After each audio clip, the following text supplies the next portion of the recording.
And we are back. We are back. Today's episode is going to include the 86 step side.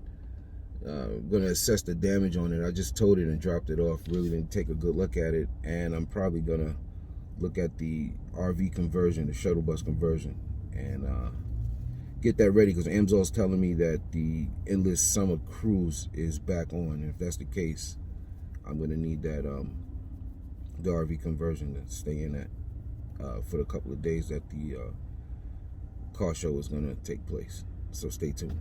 On our way.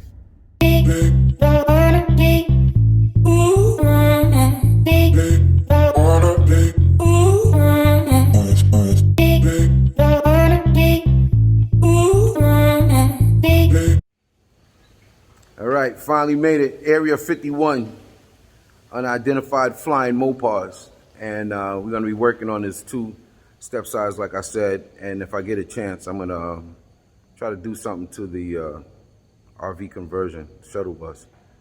And this is where it's all going to go down. It's still under construction, but we're going to be putting out some nice stuff.